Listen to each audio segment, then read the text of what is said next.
안녕하세요. 네, 저 할렐루야를 잘 못해요. 예. 하도 애들이 안녕하세요, 뭐 안녕 이렇게 인사를 해서 예. 저희가 이제 토요일 날 저녁에 INC 하는 시간에 동일하게 여기에서 찬양 연습을 하세요. 그래서 제가 이제 이 찬양 연습 들은 지가 벌써 1년이 넘어가는 것 같은데 항상 그냥 집회 같아요. 예. 토요일 날 여기 계신 분들만 같이 계신데 호흡도 잘 맞으시고, 근데 어제는 못 느꼈는데요. 약간 음악 소리가 들리긴 했지만 이제 하다 막 펑크를 하시네요. 이제 펑크 저는 지금 이쪽만 바라보고 있었잖아요. 이분들만 보면 뒤에서 지금 흑인들이 막 와 있는 느낌이 들었어요. 그래서 뒤에서 성가대 가운 입고 막 할렐루야 하면서 막 움직이면서 박수를 엇박자로 치시고 그럴 것 같은 느낌이 이 장르를 이제 막 초월하시면서 너무 좋았습니다.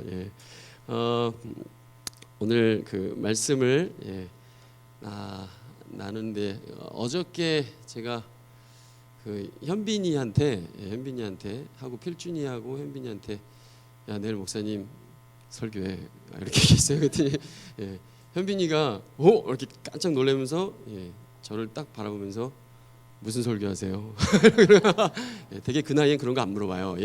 그냥 오세요 뭐 이러면서 좋아요 뭐 이렇게 해야 되는데 무슨 설교하세요? 날카로운 질문이 들어왔어요. 그래서 저도 거기에서 지지 않으려고 내 얘기할 거야, 내 PR 할 거야 이렇게 얘기를 했습니다. 오늘 항상 이제 저를 좀 보시면 아시는 분들은 청소년 얘기 또 하겠구나 이렇게 말씀하실 것 같아요. 근데 때로는 청소년 얘기가 하기 싫을 때가 참 많아요. 그냥 일상적인 설교를 하고 싶을 때가 있어요. 그래서 오늘 무슨 설교를 할까 생각을 했었습니다. 먼저 이제 정원달 목사님께서 이번 주에 갑자기 전화가 주셨는데 제가 못 받았어요. 그래서 빨리 1시간 정도 지났을 때 빨리 전화를 드렸어요. 그래서 목사님 어떻게 전화하셨어요? 그랬더니 설교 좀 해 이렇게 명령하시더라고요. 그냥 부탁도 아니시고 설교 좀 해. 그래서 제가 또 순종리거든요. 이상우에서 순종리. 그래서 순종을 굉장히 잘해요.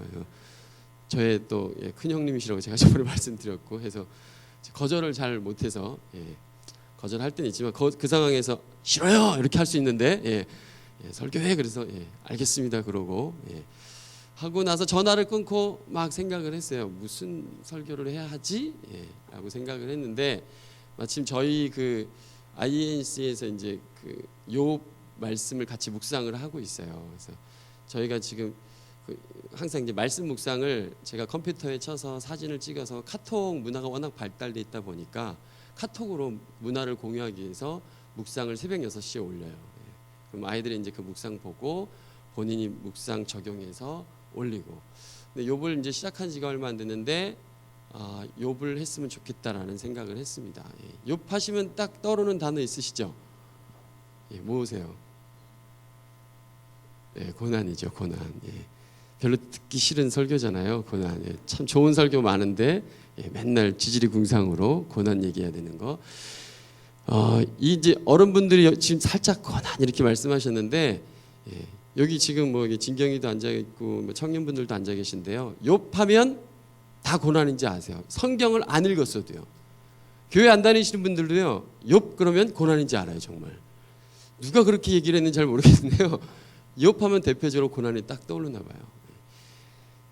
그 이제 INC 아이들이 놓고 제가 이제 묵상이 막 여러 가지 하다가 이제 묵상이 끝나서 새로운 말씀을 정해야 돼서 아이들한테 물어봤어요. 야 무슨 말씀을 같이 묵상할까? 그랬어요. 그래서 아이들이 막 저쪽에서 요한계시록이야 막 이렇게 얘기해요. 그래서 요한계시록 근데 빨리 휴가 가보고 싶어요. 막 이상한 얘기를 막 해요. 그래서 너 애들한테 요한계시록에 대한 얘기는 휴가 얘기가 아니라고 하나님의 사랑이 얼마나 지금 깊은지를 얘기하는 거다. 너희들 잘못 인식됐다. 막 이러면서 얘기하다가 저쪽에서 한 애가 욥기요 그래요 갑자기. 그래서 욥기? 그때 옆쪽에 있던 여자애가 또 싫어요. 42장까지 계속 고난만 받아야 돼요. 막 이렇게 얘기를 하는 거예요. 그래서 제가 걔 얼굴을 이렇게 쳐다보면서 너 요즘 사는 게 힘드니? 이렇게 물어봤어요. 그랬더니 그 여자애가 아무 대답 없이 고개만 이렇게 얘기를 하더라고요. 고등학생들도 욥기 그러면 고난 얘기 나와야 되고 고난 얘기 자꾸 들으면 기분이 안 좋다라는 걸 고등학생들도 알더라고요. 고난 듣기만 해도 별로 재수 없으시죠? 예, 별로 안 좋으시죠? 예, 고난. 잠시만요. 예, 악보 준비됐나? 예, 고마워요. 고난 저도 싫고요. 예, 뭐 고난 좋아하는 사람 이 세상에 아무도 없을 거예요. 예. 여러분 이제 성경을 잠깐 보시면서 저하고 욥기 얘기를 좀 나누실 텐데요. 먼저 욥기 1장을 한번 보겠습니다. 욥기 1장 21절.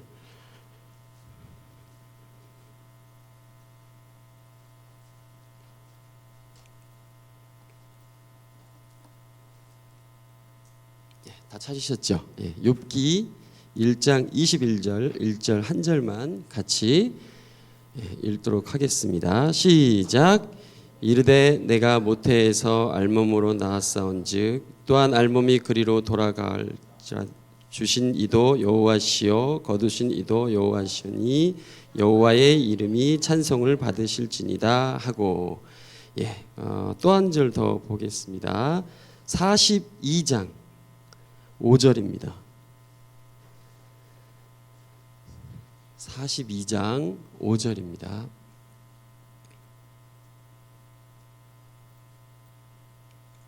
같이 읽도록 하겠습니다. 시작. 내가 주께 대하여 귀로 듣기만 하였사오나 이제는 눈으로 주를 배움나이다. 네, 아멘. 처음과 끝이지요. 욥기를 읽으신 분들은 아시겠는데요. 간단히 말씀드리면 21장도 욥의 고백이고요. 42장에 있는 5절도 욥의 고백인데요. 상황이 좀 틀려요. 앞절에 있는 욥의 고백은 약간 문제 있는 뉘앙스의 고백이고요. 뒤에 있는 고백은 진심으로 마음에서 우러나오는 고백이에요. 자, 이게 왜 욥이 전과 후가 고백의 뉘앙스가 틀릴 수밖에 없는지 2장부터 41장까지가 얘기해주고 있어요. 그래서 오늘 저는 그걸 간단하게 욥의 네 친구가 있는데요. 그 형제 네 친구 얘기를 말씀을 나누면서 욥이 왜 전과 후가 고백이 다를 수밖에 없는지 좀 나눠보도록 하려고 합니다. 욥은요 아마 고난하면 대표적인 인물일 거예요. 근데 이 욥이요 21절에 이렇게 고백할 수밖에 없는 이유가 있어요. 이 고백을 우리가 좀 듣기 쉽게 얘기하면 영혼 없는 대답이라고 하시면 돼요. 그냥 마음에 없는 생각으로 고백하는 거, 그냥 뭐 기도하다가 누가 시켜서 그냥 하나님 사랑합니다 라고 말하는 거랑 똑같이 그런 고백이라고 보시면 되는데요. 이 욥은 1장 2장을 읽어보면요 굉장히 겁이 많은 사람이에요. 두려운 사람. 여러분 1장 5절 한번 보실래요? 1장 5절.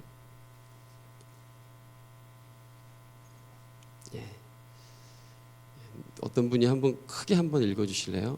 우리 아이들이 해줘도 좋고요. 1장 5절을 크게 한번 읽어주세요. 수연이 읽으세요. 예,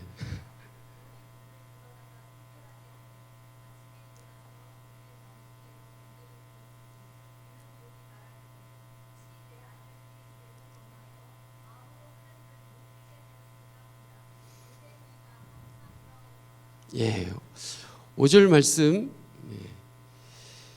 욥이 얼마나 두려움이 많은지를 보여주고 있는 말씀이에요. 지금 번제를 드렸다고 나오죠. 그냥 쉽게 말하면 예배입니다. 예배. 근데 지금 무슨 예배냐면요. 욥이 자식들을 키우는데 자식들이 혹시나 잘못 생각 없이 하나님을 저주하는 죄를 저지를까 봐 두려워서 예배를 드리고 있는 장면이에요. 뭐 특별히 드러난 게 없는데 욥은 항상 염려해요. 혹시 이 녀석들이 하나님을 저주해서 우리 집안에 저주가 오면 어떡하나. 그런 걱정에 지금 욥이 두려운 마음에 이런 예배를 드리고 있는 겁니다. 욥이 두려운 마음이 많다 보니까 순종도 굉장히 잘하는 사람이에요. 보여지는 순종 이런 거 아주 즐긴다기보다 되게 잘하는 사람이에요. 2장 읽어보시면 욥이 굉장히 심한 고통의 고난을 받아요. 예, 그래서 막 몸에 막 종기가 났는지 그게 너무 아프니까 아프면 되게 뭘 바르든지 이렇게 뭐 어떻게 해야 되는데 너무 아프니까 거기에다 아픈 데다가 이게 막 뭐 이렇게 그 돌 같은 거 있잖아요. 뾰족한 걸 가지고 종기를 막 긁어요. 그냥 막 긁으면서 고통을 아파서 어떻게 할 줄 막 모르고 있는 상황에서 절대 하나님을 저주하지 않아요. 예. 그냥 계속해서 뭐 그냥 하나님이 이유가 있으시니까 벌을 주셨겠지 뭐 이런 해석을 하고 있는데 그 와중에 아내가 나타나서 아내가 한마디를 해요. 잘났어 정말 이런 말을 하는 거야. 잘났어 정말. 야 죽어 그냥. 하나님 한번 욕하고 죽으면 되잖아. 그렇게 지지리궁상으로 왜 사니? 이런 식으로 뉘앙스로 욥한테 그냥 죽으라고 말을 해요. 하나님 저주하지 뭐하러 저주하지 않고 계속해서 그렇게 긍정적인 척 하냐고. 너 긍정적이지 않잖아. 막 이러면서 우리 특별히 아내와 남편이 싸우는 거 똑같이 아내가 똑같이 욥에게 염장을 지르는 소리를 해요. 욥은 거기에다 대고요. 같이 또 자기가 하고 싶은 말을 해요. 야 이 어리석은 예편내야라고 얘기를 해요. 순종에 이게 다 이유가 있어서 고난을 주셨지 이유 없는 고난이 어디 있어? 이러면서 본인도 하기 싫은 얘기를 항상 능숙하게 했던 순종의 말이기 때문에 욥이 그렇게 얘기를 하게 됩니다. 대단한 사람이죠. 저도 그런 적이 많은 것 같아요. 저도 하나님께 그냥 의식적으로 이렇게 해야 된다라는 훈련을 워낙 많이 받아서 저도 모태신앙이다 보니까 그런 고백들을 많이 한 것 같아요. 1장 2절을 읽으면서 욥의 모습을 보면서 제 모습도 굉장히 많이 보게 됩니다. 자, 그러나 욥이요 생각대로 무조건 순종이 고난을 피하는 방법은 아니었어요. 왜냐면요 욥은 고난에 대한 두려움을 갖기 전에 하나님이 누구신지부터 알았어야 했어요. 항상 고난을 피하려고 하는 욥의 성향 때문에 욥은 앞으로 무언가 일을 당하기 시작해요. 근데 하지만 저희도 조심해야 될 게 하나님이 누구신지부터 접근을 해야 돼요. 우리가 초신자들이 이제 교회에 오게 되잖아요. 초신자들은 교회 오면은 다양한 실수들을 많이 할 수밖에 없어요. 항상 죄가 몸에 배어 있고요. 죄가 생각에 있고요. 그분들에게 우리가 알려줄 건 그분들이 생각지 못했던 어떤 다른 것들을 말씀해 주셔야 돼요. 삶을 얘기할 필요가 없어요. 하나님이 누구신지 가르쳐 주시면 돼요. 어떤 하나님이죠? 여러분이 경험했던 하나님. 성경에 있는 얘기 하려고 애쓰지 마시고요. 그냥 여러분이 경험했는데 좋았던 거 있잖아요. 막 감정적으로 막. 그런 여러분의 감정을 고백하면요. 여러분의 얼굴에 드러나요. 근데 욥처럼 짜여진 얘기를 하게 되면요. 너무 길에서도 많이 들었던 전도 행사 때 막 들었던 얘기이기 때문에 또 나한테 행사하는구나. 그렇게 들어요, 정말로. 제가 청소년 사역을 이제 뭐 다양하게 하고 있지만 청소년들이 전도를 잘하려면요. 딱 한 가지밖에 없어요. 지금 제가 말씀드린 거예요. 이 아이들은 아직도 하나님이 누구신지 궁금해요. 정말이에요. 거기다 대고 저희가 교회 행사, 뭐 교회 예수님 이야기 절대 하지 마세요. 현빈이가 전교회 어떤 애들한테 예수님이 너무 좋다고 막 얘기하면요. 현빈이 다 따라와요, 정말. 현빈이한테 부담을 주는 게 아니에요, 지금. 여기 뭐 학생들 많죠. 진경이든 누구든 다 똑같아요. 얼굴로 드러나는 전도를 하셔야죠. 입에서 드러나는 전도는 필요가 없어요. 다 알아요. 너무 많이 들었기 때문에, 지겹게 들었기 때문에. 이 많은 크리스찬 중에 누가 정말 삶에서 얼굴로 드러나는 고백을 하는가? 하나님이 누구신지를 가르쳐주는 사람이 누군가를 찾고 있죠. 여러분 그런 고백을 하시기를 축복합니다. 여러분 근데 하나님이 누구신지를 모르면요. 욥도 그랬지만 저희도 똑같이 생각 없는 고백을 하게 되어 있어요. 마음 없는 고백. 그냥 머리로만 하는 고백을 하게 되어 있어요. 오늘 성경을 보면 욥이 생각으로 그냥 말로만 고백하는 모습을 보여지는 현상이 나와요. 욥은 굉장히 착한 사람이에요. 그러니까 순종도 굉장히 잘하겠죠. 21절 아까 첫 번째 읽었던 고백 이후에요. 욥이 끝까지 하나님 원망하는 소리는 별로 안 해요. 근데 원망의 뉘앙스랑 비슷한 소리를 해요. 2장에 쭉 읽어보시면요. 욥이 갑자기 아내가 막 뭐라고 그런 소리를 듣고도 다 참여했던 욥이 본인 자책을 하기 시작해요. 왜 태어났을까? 태어나지 않았으면 이런 고난도 받지 않았을 텐데, 내가 그냥 엄마 뱃속에서 죽었으면 내가 이 세상을 보지 않았을 텐데 왜 죽지 않고 살아서 태어났을까? 그냥 태에서 죽어버렸으면 얼마나 좋았을까? 막 이런 욥의 고백들이 막 나오게 돼요. 여러분, 하나님은 여러분을 성장시키기 위해서 반드시 하나의 관문을 통과하기를 원하시는데요. 그건 마음으로 고백하기를 원하시는 하나님의 마음을 여러분이 받으셔야 돼요. 그리고 어느 순간 어느 때인지는 저도 알 수 없고 각자 다 시기가 틀리지만 여러분이 진심으로 눈물을 흘리면서 집이든 어느 공간이든 마음 저 깊은 곳에서 하나님께 고백할 수 있다면 여러분은 고난을 감당할 수 있는 사람이 되기 시작하실 거예요. 하지만 여러분, 그 반대라면 생각으로만 여러분 고백하는 뉘앙스를 갖고 계신다면 여러분 평생 동안 고난은 여러분에게 굉장히 짜증스러운 일이 되실 거예요. 다 아시잖아요. 고난 없이 살 수 없다는 거. 여러분, 오늘도 고난 받지 않으셨어요? 아주 우습게도 교회에 들어서자마자 굉장히 기분 좋게 하는데 어떤 누가 이유 없이 나를 흘기는 눈 때문에 상처받으신 분은 없으세요? 저게 왜 나를 흘겨? 청소년 가르치다 보면 정말 이상한 일들이 제가 말씀드린 일이 굉장히 많이 벌어져요. 어느 날 갑자기 애가 와요. 그리고 와서 막 씩씩거려요. 왜 그래? 그럼 진짜 재수없어. 진짜 제가 저를 막 욕하잖아요. 그래요. 그래서 무슨 욕을 했는데 진짜 말을 할 수가 없어요. 그래서 무슨 욕을 했냐고 말을 해봐. 들었어 안 들었어? 들은 건 아니에요. 그렇게 얘기해요. 그럼 뭐라고 욕했는데 눈가를 흥기잖아요. 막 저를 바라보고 막 째리잖아요. 그래서 어떻게 째렸는데 그럼 제가 어떻게 해요? 막 내 밥 어떻게 했는데 제가 계속 저를 쫄아보잖아요. 막 이러고 그래서 제가 걔 눈에 먼지가 들어서 그렇게 볼 수 있는 거잖아. 아니거든요. 걔 분명히 저를 째려봤거든요. 그래서 제가 또 걔한테 가서 봐요. 물어봐요. 얘 몰래.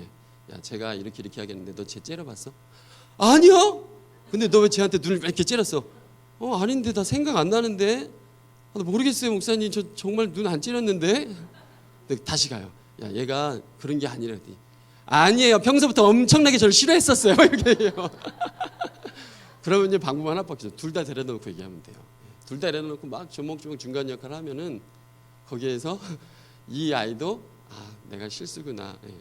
이쪽 아이도 그래, 이쪽 아이한테는 이제 잘못이 없지만 그래도 조심하자 이런 쪽으로. 얘는 아무 잘못이 없는데 여러분 그런 경우가 있죠. 인간관계에서 눈빛으로 괜히 오해받고 그런 경우들이 여러분 안에 굉장히 많이 있어요. 관계 안에서 상처받고 그러면서 혼자 오해하고 아파하고.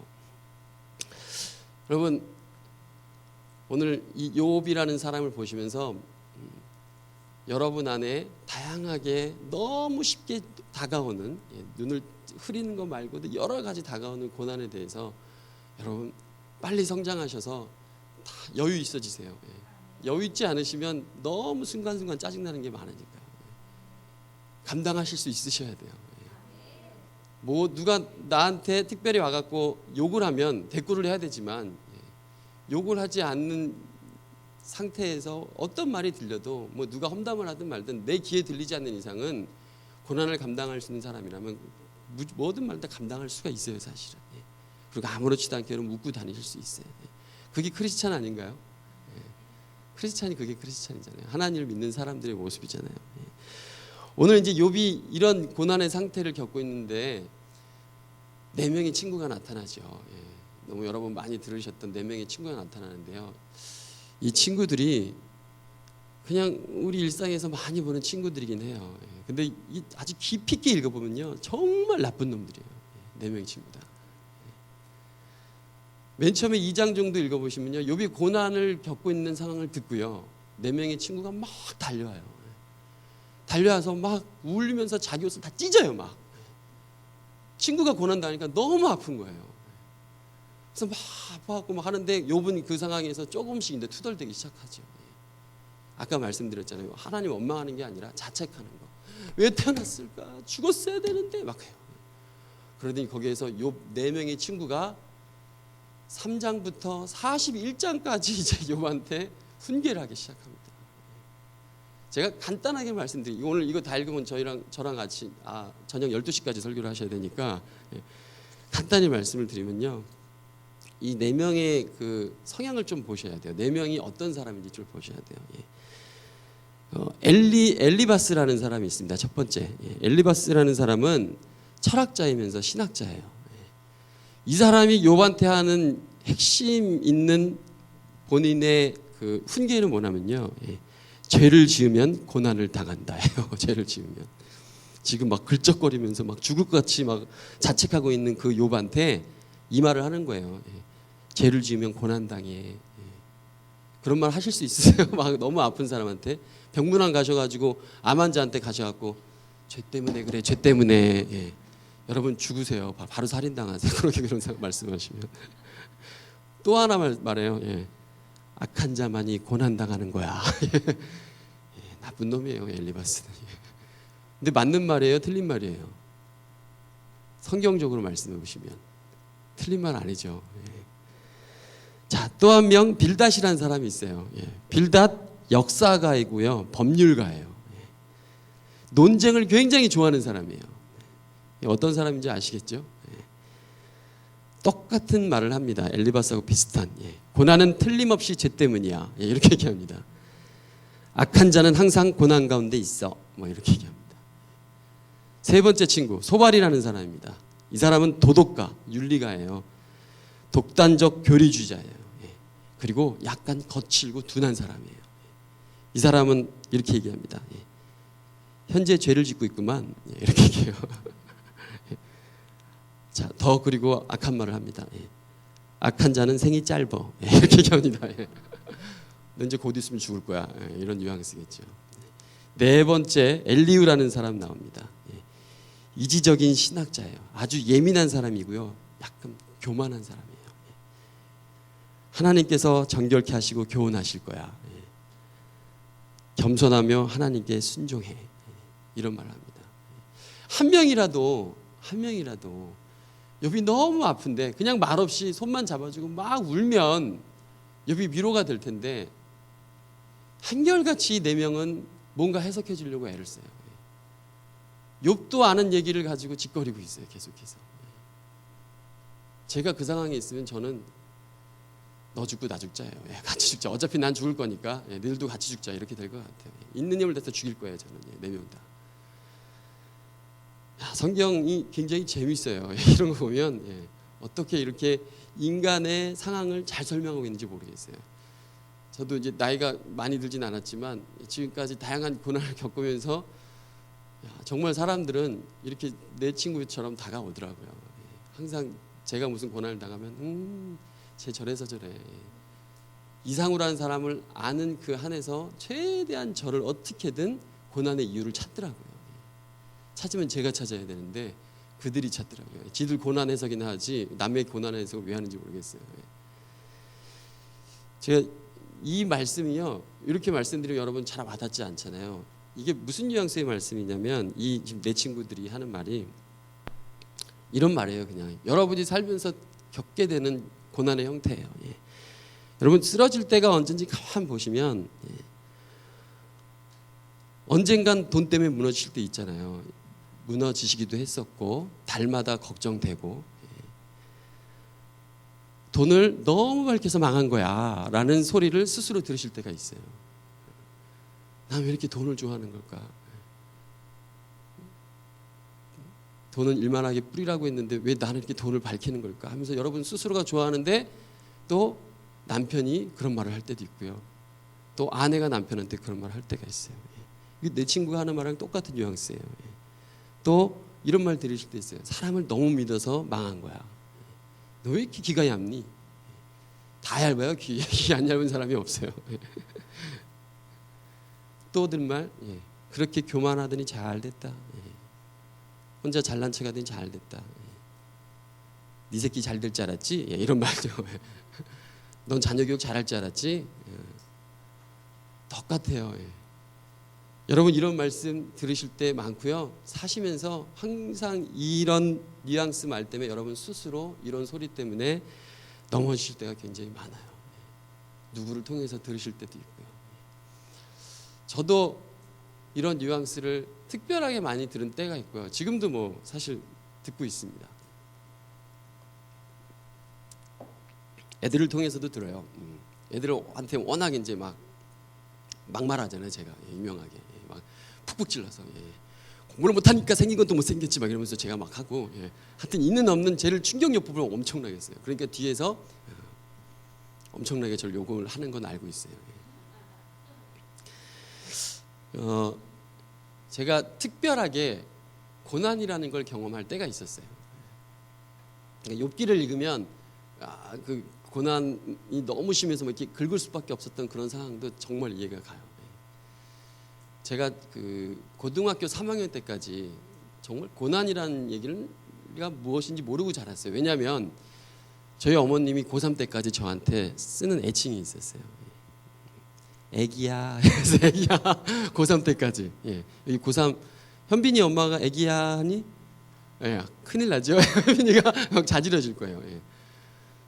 저는 그게 익숙했어요. 어머니가 애기야 밥 먹어 이러면 그냥 제 이름이 애기였어요. 그냥. 그래서 고3 때까지 늘 애기 소리를 들었었고요. 대학을 들어가서도 이상한 짓거리를 했어요. 항상 학교에서 마치고 수업이 마치고 집에 가는 길에 슈퍼를 꼭 들려요.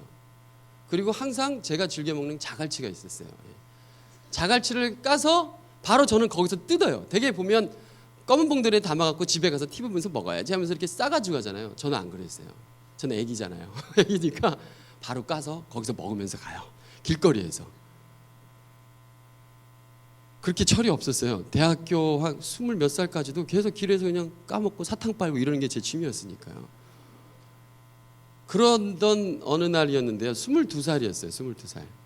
어느 날 어머님께서 저한테 굉장히 심각하게 상우야 아빠하고 병원 좀 갔다 와봐 이렇게 얘기하시는 거예요. 그래서 무슨 병이죠? 아빠 얼굴이 이상해. 그래요. 아빠 얼굴이 요즘 너무 노래 이렇게 얘기해요. 그래서 그렇게 보니까 또 노라신 것 같아요.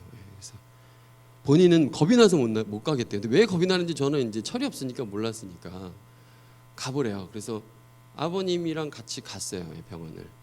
가서 이제 내시경을 받았어요. 위 내시경을. 근데 환자 아버지는 나가 있고 저를 들어오래요. 그러더니 그 위 내시경을 저는 모르니까요. 처음 보는 내시경이었는데 막 보여주면서 저한테 되게 의사가 내시경을 받자마자 변명을 얘기를 못 해요. 얘기를 안 해요. 근데 제가 봐도 제 육안으로 봐도 위가 뭔가 굉장히 지저분해요. 이렇게 막 보여주면서 여기 보라고 이거 아무래도 암 같다고 저한테 얘기를 하는 거예요. 그렇게 얘기하면 안 되는데 20년 전이니까 그렇게 얘기해도 되는 시대였으니까 모르겠는데 그러면서 아직까지는 조직검사가 한 게 아니니까 일주일 후에 다시 오라고 그렇게 얘기하면서 아빠는 안 오셔도 되고 저만 오라고 하는 거예요. 그래서 네, 알겠습니다 했는데 집에 가서 철이 없으니까요. 집에 가서 어머니한테 얘기를 했어요. 아버지 위 내시경을 봤는데 너무 지저분했고 의사가 암 같다고 얘기를 했다고 그랬더니 어머니가 눈을 지그시 감고 막 하늘이 노래지면서 말을 못 하세요. 어머니 얼굴 보고 그때부터 뭔가 이상하다 느끼는 거예요. 철이 없으니까. 그리고 나서 어머님이 딱 말을 뱉으시는데 암이면 안 돼. 암이면 안 돼. 이렇게 얘기하시는 거예요. 그래서 일주일이 이제 지나서 저 혼자 갔어요. 갔더니 환자 같이 왔냐고 그랬더니 아니 아버지 안 오셨다. 오지 말라고 그러지 않으셨냐고. 그래서 심각하다고 얘기를 하는 거예요. 그래서 뭐가 심각하냐고 그랬더니 온몸에 암이 다 전이 됐대요 벌써. 그 말을 듣는데 하면서 그 사람이 한 2주밖에 못 살 거라는 얘기를 갑자기 하는 거예요. 황당하죠. 집을 갔어요. 말을 할 수가 없는 거예요. 2주밖에 못 산다는 아버지 얘기를 지난주에 암이면 안 돼 이렇게 말씀하신 어머니 앞에서 얘기를 못했어요. 그런데 아버지가 암이 걸렸던 상황이 사실 있었어요. 저도 알고 있었던 상황. 그 암 선고를 받기 한 1년 반 전부터 어머니하고 굉장히 많이 싸우셨어요. 아버지가. 뭐 때문에 싸우셨냐면 아버님은 교회를 다니시는 걸 굉장히 좋아하셨던 분인데 제가 지금도 생각하기엔 아버지는 신앙이 없으셨던 분이에요. 항상 뭐가 좋았냐면요. 사람 만나는 게 그렇게 좋으세요. 교회 가면 이 사람 저 사람 만나서 수다 떠는 게 그렇게 좋으세요. 뭘 보면 알까요? 예배 때 맨날 주무세요.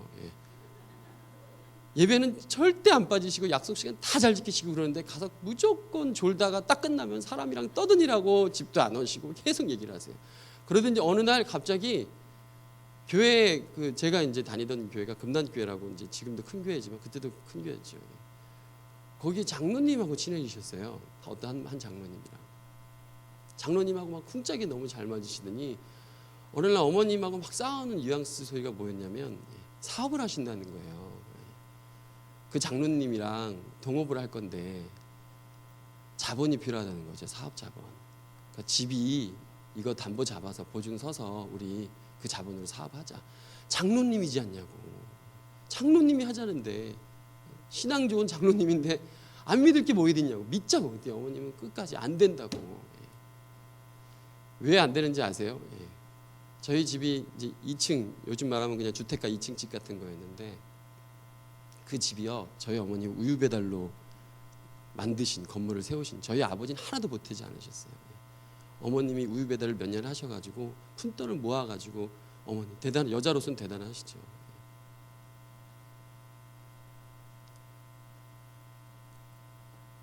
본인이 아버지의 말에 뭐 수긍할 수가 없는 거예요.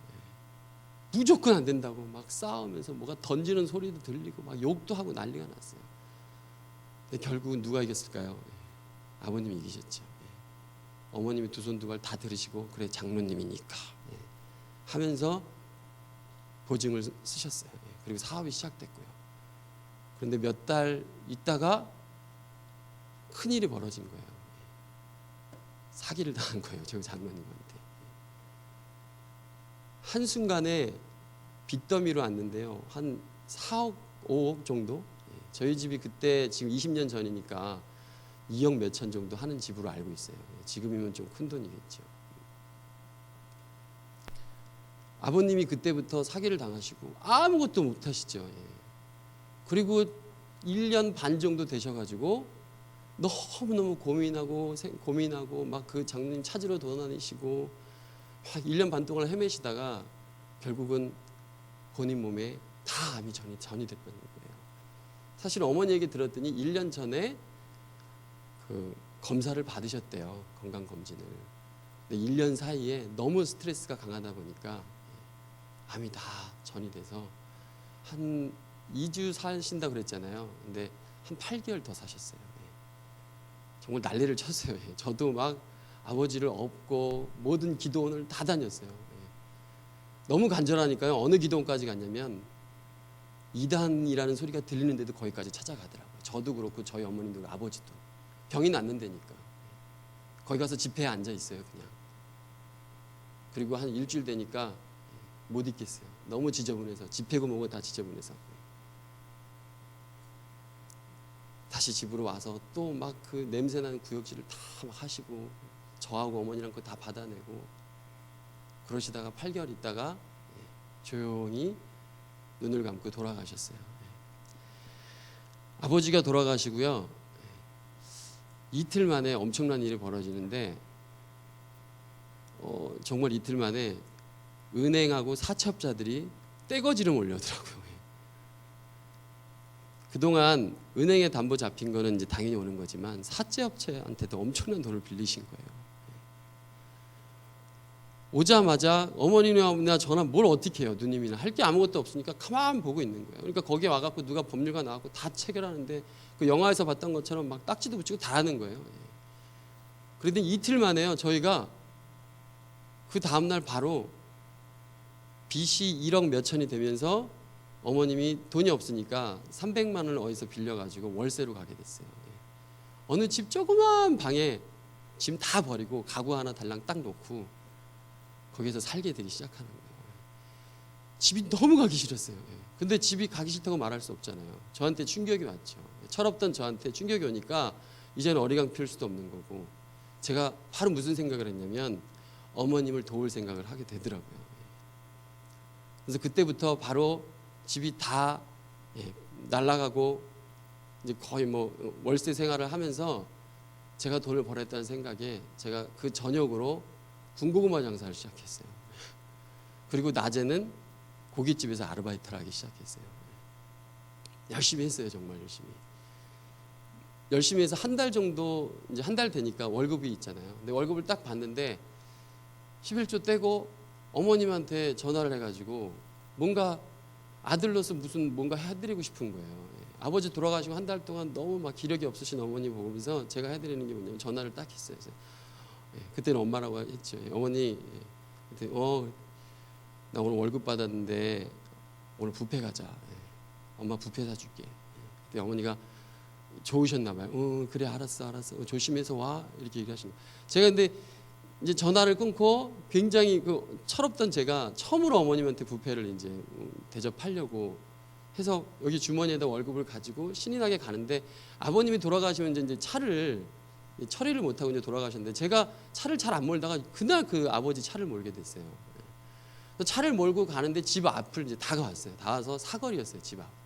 사거리에서 비보였었는데 분명히 직진 신호가 이제 우선이니까 비보에서 차가 오지 않는 걸 확인을 했어요. 지금도 저는 확신해요. 근데 저는 확신하고 좌회전을 틀었는데요. 갑자기 순간 뭔가 뻑 거리면서 제 차가 훅 날아가는 거예요. 그러면서 잠깐 기절하고 눈을 딱 떴는데 딱 뜨니까 연기가 막 나면서 저쪽 차가 제 옆구리에 딱 붙어 있는 거예요. 반이 다 찌그러졌어요. 그러면서 주변에 다 막 레카가 막 5대가 오고 경찰들이 막 와가지고 바로 저를 그냥 경찰서로 데려가더라고요. 그리고 경찰서로 갔는데 이게 뭐지? 하면서 경찰차에 차 있는데 그때부터 이해가 안 되는. 내가 왜 이 차를 타야 되지? 경찰차를 내가 탈 일이 뭐가 있지? 조사를 받는데요. 갑자기 밖에서 누가 막 울어요. 그래서 이렇게 봤어요. 어떻게 소식을 듣고 왔는지 모르겠는데 저보다 먼저 어머님 누님이 다 와 있어요. 그리고 어머님 친구분들이 다 와 있어요. 막. 그리고 막 울음소리와 싸움소리가 막 들리기 시작하는 거예요. 가만 들으니까 합의 문제예요. 합의 문제. 저는 이제 가해자가 됐고 저쪽은 피해자가 됐지만 피해자 쪽에 있는 친구들이 엄청나게 몰려왔어요. 시대가 그런 시대였어요. 경찰이 있는데도요. 대놓고 그때 제 귀에 정확히 들린 게 합의금 1,000만 원을 요구하는 거예요. 그때 돈은 엄청난 돈이죠. 듣기 싫은 말을 듣게 됐어요. 제가 어머님이 거기서 막 울면서 빌더라고요. 그러면서 우리 집에 한 달 동안 일어났던 상황들을 얘기하시기 시작하는 거예요. 제 남편이 어떻게 죽었고 저희는 그걸로 인해서 집이 다 날라갔고 지금 빚이 이만이고 300만 원 갱신이 빌려서 지금 월세로 살고 있는데 오늘 내 아들이 부패를 어쩌고 저쩌고 해서 이런 얘기를 막 하고 있는 거예요. 근데 그런 얘기를 들으면서 무슨 어떻게 할 방법이 없잖아요. 눈물이 뚝뚝 나는데 경찰한테 물어봤어요. 어떻게 되냐고. 내가 할 수 있는 게 뭐냐고. 그리고 여기서 합의가 안 되면 어떻게 되는 거냐고. 그때 경찰분이 합의 안 되면 구속이야 이렇게 얘기를 하더라고요. 확 생각을 했어요. 어떻게 하지? 구속되면 되는 거 아닌가? 구속당하면 저렇게 엄마가 빌 일이 없는 거 아닌가? 막 저 혼자 생각하다가 경찰한테 막 소리 질렀어요. 구속시켜달라고. 빨리 저 좀 어떻게 깜빵으로 넣어달라고. 그랬더니 경찰이 나가고 막 얘기하다가 저한테 수갑을 채우더라고요. 그러더니 바로 경찰서 유치장으로 들어갔어요. 유치장 들어갔는데 또 제 머릿속에 내가 왜 여기로 와야 되지? 계속되는 거예요. 내가 이 고난을 당해야 돼? 갔더니요. 생각지도 않았던 막 조지폭력배도 와 있고 막 온몸에 문신 새긴 사람들이 와가지고 막 욕을 하고 발로 창을 차고 막 난리를 치는 거예요. 그렇게 삭막한지 몰랐어요. 막 본드를 부른 애들이 막 정신이 없이 쓰러져 있고 정말 제가 듣도 보도 못한 세계가 막 제 눈앞에 벌어지는 거예요. 그리고 나서 합의가 끝내 안 되니까 저를 어느 날 차를 태우더라고요. 근데 저만 타는 게 아니라 되게 많은 사람들이 한 40명가량이 차를 타는데요. 그 40명을 다 밧줄로 다 묶어요. 여러분 그 재판받으러 가는 차량 아세요? 그 창문 안 보이는 차량? 뉴스에서 많이 나오잖아요. 제가 그걸 타고 있어요. 그 왜 타는지 또 이해가 안 되면서 밧줄로 묶여있는 상태에서 어디론가 멀리 가는데 한강이 계속 보였어요. 그리고 어디론가 딱 들어갔는데 들어가자마자 밧줄을 다 풀더니요. 갑자기 어디서 막 심한 욕들이 막 들려요. 그러더니 옷하고 고무신을 막 던지더라고요. 근데 어떤 사람이 이거 막 옷을 입는데 이거 신발이 안 맞아요. 그랬더니 할아버지였어요. 근데 거기 있던 어떤 사람이 야 이 개 뭐 막 엄청 심한 욕을 하면서 아무거나 쳐 입어 이씨 막 이렇게 하는 거예요. 너무 무서워서 저도 그냥 맞지도 않은 고무신 신고 옷을 막 입었어요. 그러더니 어디로 막 데려가요. 밥은 주더라고요. 제 너무 심각했기 때문에 기억이 생생해요. 냄새가 엄청나게 심했던, 아주 곰팡이 냄새가 심했던 곳이었어요. 거기서 밥을 먹었어요. 그리고 저녁이 되니까 어디론가 막 계단을 걸어서 이상한 데로 막 가요. 그러더니 한 방으로 가는데 아주 조그만 방에 제가 딱 들어가니까 15명이 있더라고요. 거기에는 막 전과자부터 시작해서 무서운 사람, 정말 무서운 사람들이 막 거의 몰려 있는 거예요. 또 머릿속에 내가 이걸 왜 해야 되지? 이거 꿈이겠지? 난 어제 무슨 일이 있었던 거지? 혼자 막 너무너무 복잡한 거예요. 그리고 거기에 가서 16명이서 같이 잠을 자는데요. 이 방이 좁으니까 잠을 자는데 머리 다리 이렇게 해서 두 줄로 해가지고 8명씩 잠을 자요. 그리고 그 다음날 이 공간을 어떻게든 벗어나고 싶은 거예요. 어머님도 보고 싶고 막 미안하고 죽고 싶고 막 여러 가지 감정이 들면서 딱 하나 생각이 들었는데 그게 뭔지 아세요? 다니엘이었어요. 다니엘이 딱 떠오르는데요. 할 수 있는 게 그것밖에 없을 것 같아요.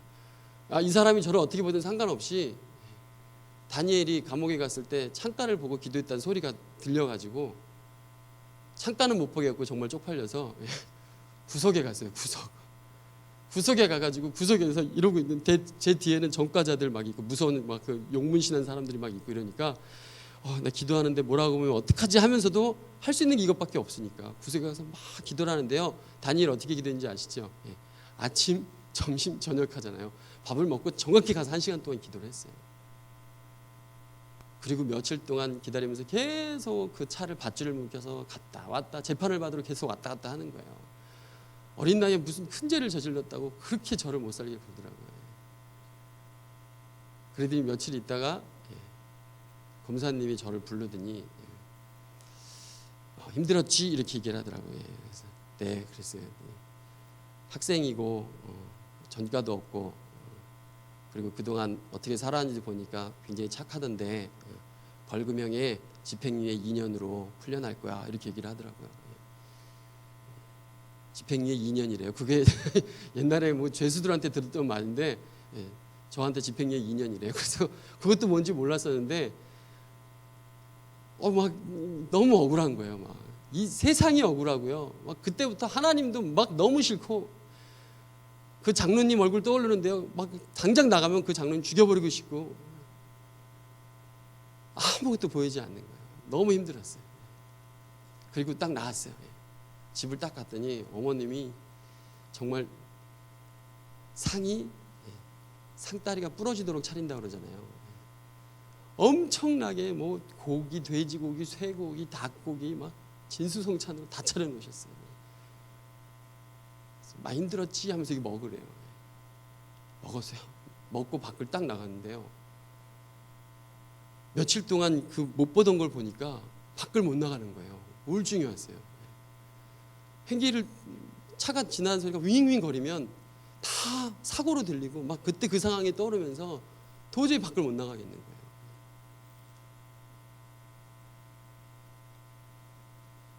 그런 상황을 겪다 보니까 아주 짧은 기간 내에 너무 많은 생각들이 성장해 버렸어요. 말이 너무 줄었고 낯수를 자꾸 돌아보는 생각을 하게 되고 그때서야 제가 고난이라는 게 뭔지 알겠더라고요. 여러분, 제가 아주 짧은 시간이지만 돈 때문에, 가난 때문에 남들이 못 볼 것들을 제가 다 볼 수밖에 없었어요. 저는 이 욥을 보면서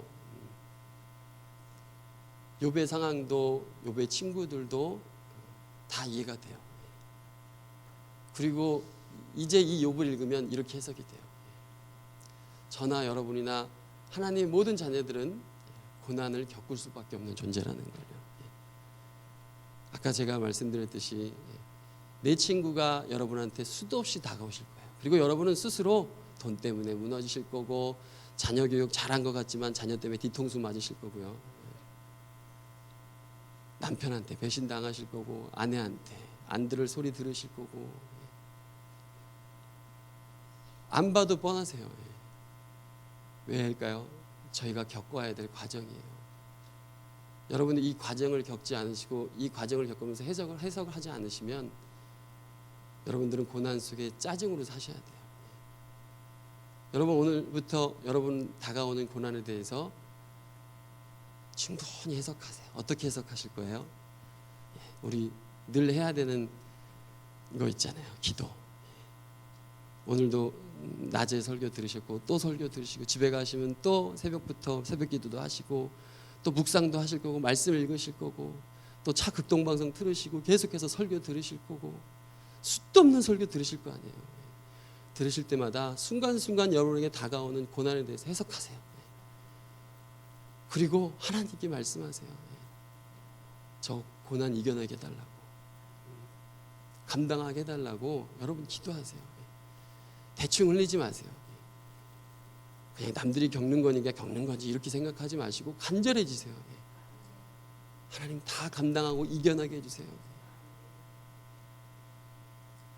그래야 여러분 오늘 욥과 같이 전의 고백이 아닌 후의 고백을 하게 돼요.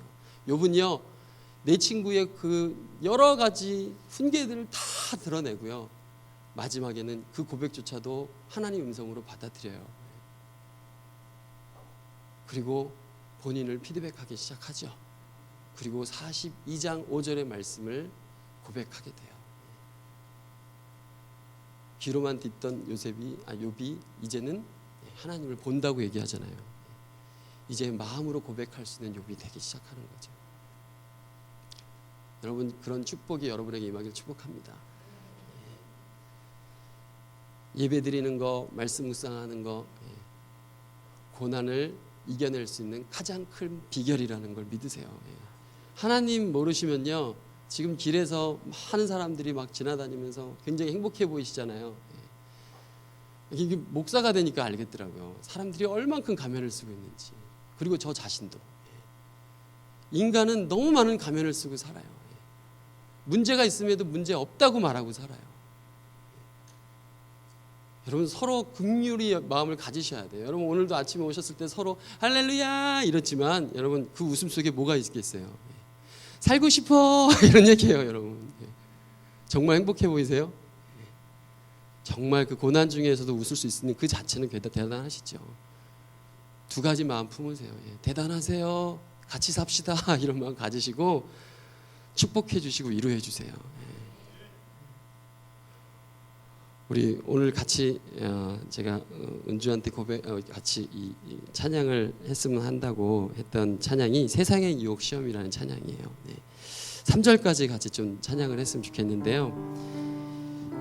찬양을 잘 해석해 보시면 그냥 우리의 삶이에요. 그리고 후렴을 하실 땐 두 손을 들어주세요. 두 손을 드시고 주를 찬양, 손을 들고 찬양. 전쟁은 나에게 속한 것이 아니니 주를 찬양, 손을 들고 찬양. 전쟁은 하나님께 속한 것이니 고난을 하나님께 맡기십시오. 그리고 승리하십시오. 다 같이 찬양하겠습니다.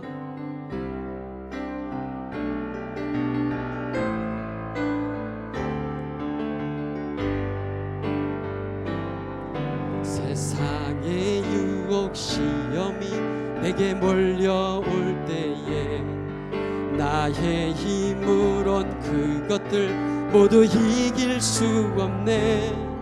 거대한 폭풍 가운데 위축된 나의 영혼 어찌할 바를 몰라 헤매이고 있을 때 주를 찬양, 손을 들고 찬양. 전쟁은 나에게 속한 것 아니니 주를 찬양, 손을 들고 찬양. 전쟁은 하나님께 속한 것이니 거짓과 속임수로 거짓과 속임수로 가득 찬 세상, 어디로 갈지 몰라, 어디로 갈지 몰라. 머뭇거리고 공중의 권세 잡은 자, 공중의 권세 잡은 자, 지금도 우리들을 실패와 절망으로 넘어뜨리려 하네. 주를 찬양, 주를 찬양, 손을 들고 찬양. 전쟁은 나에게 속한 건 아니니 주를 찬양. 전쟁은 하나님께, 전쟁은 하나님께 속한 것이니. 주위를 둘러보면, 주위를 둘러보면 아무도, 믿음의 눈을 들면 믿음의 눈, 보이는 분 계시니, 보이는 분 계시니. 지금도 내 안에서 역사하고 사망과 어둠의 권세 물리치신 예 큰소리 높여 주를 찬양, 주를 찬양. 손을 들고 찬양. 전쟁은 나에게 속한 건 아니니 주를 찬양. 손을 들고 찬양. 전쟁은 하나님께 속한 것. 주를 찬양, 주를 찬양. 손을 들고 찬양. 전쟁은 나에게 속한 건 아니니 주를 찬양. 손을 들고 찬양. 전쟁은 하나님께 속한 것이니. 전쟁은 하나님께 속한 것이니. 한 번 더 고백합시다. 전쟁은 하나님께 속한 것이니. 두 손을 들고 눈을 감아주십시오. 오늘 이 찬양을 믿음으로 고백하십시오. 전쟁은 나에게 속한 것이 아닌 하나님이 속한 것입니다. 하나님, 저를 훈련시켜 주시고 이 과정 속에서 고난을 감당할 사람이 되게 하여 주시옵소서. 우리에게 평생 동안 고난과 함께 살아가겠지만 고난으로 인하여 짜증내지 말게 하여 주시고 담대히 겪게 하여 주시며 감당할 수 있도록 나에게 믿음을 주시옵소서. 사망과 어둠의 권세가 예수의 이름으로 물러가게 하여 주시옵소서. 이 시간 두 손 높이 들고 주여 세 번 부르시고 같이 간절하게 기도하시겠습니다. 주여, 주여, 주여. 살아계신 아버지 하나님, 이 시간에 우리가 소리 높여 주님 앞에 기도합니다. 우리 안에 있는 모든 사망의 권세들이 예수 이름으로 떠나가게 하여 주시옵소서. 하나님, 우리 안에 있는 모든 고난들 앞에 감당하게 하여 주시옵시고 고난 앞에 짜증내며 무너지지 않도록 인도하여 주시옵소서. 겪게 하여 주시고 감당하게 하여 주시옵소서. 오늘 이 말씀을 신뢰합니다. 욥이가 겪었던 그 과정들을 우리의 삶 가운데 겪게 하여 주시고 하나님을 똑바로 바라보게 하여 주시며 하나님께 마음으로 고백하는 삶이 되게 하여 주시옵소서. 오늘 우리 안에 동일하게 우리의 삶이 주님께 고백되어지기 원합니다. 우리의 삶이 주님 앞에 드려지기 원합니다. 하나님 아버지, 우리를 다스려 주시옵소서. 오늘 두 손 높이 들며 고백하는 오늘 안에 성도님들의 머리 위에 함께 하여 주시사 하나님을 간절히 바라보게 하여 주시고 우리에게 수없이 나가는 고난 속에서 주님을 간절히 매하며 주님을 간절히 바라보는 영혼이 되게 하여 주시옵소서. 하나님, 우리 내면 속에 하나님을 온전히 고백하기 원합니다. 생각 없이 고백하지 않기 원합니다. 하나님을 간절히 바라보기 원합니다. 하나님, 오늘 이 시간에 간절히 축복하여 주옵소서. 우리 한 사람은 사람을 축복하여 주시옵소서. 주님 바라보게 하여 주시옵소서.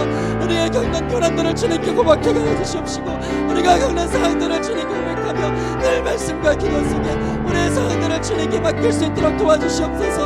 하나님 오늘 우리를 축복해 주시길 원합니다. 오늘 양해문 교회 가운데 함께해 주시옵소서. 모든 성도님들 가운데 가정 가운데 함께 하시고 사업 속에 함께하여 주시옵소서. 하나님 관계 속에 함께하여 주시옵소서. 우리에게 겪는 모든 고난들을 주의 이름으로 감당할 권한이 될 수 있도록 주님 우리를 축복하여 주시옵소서. 주님 우리를 다스려 주시기 원합니다. 주님 인도해 주시옵소서.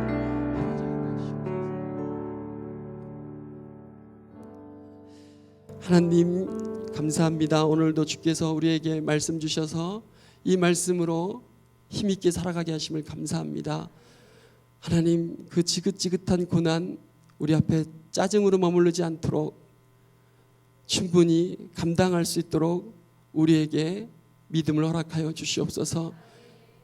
욥의 상황을 늘 생각하며 욥처럼 어떤 말들이 우리 안에 고난으로 다가올지라도 순간순간 말씀과 기도와 묵상을 통하여 모든 상황들을 이겨낼 수 있는 양해문교회 성도님 한 분 한 분이 될 수 있도록 축복하여 주시사, 사업에서 다가오는 고난, 관계 속에서 다가오는 고난, 개인의 문제로 인하여 다가오는 고난, 자녀로 인하여 다가오는 고난, 어떤 고난이든 주 예수 그리스도의 이름으로 감당할 수 있도록 축복하여 주시옵소서.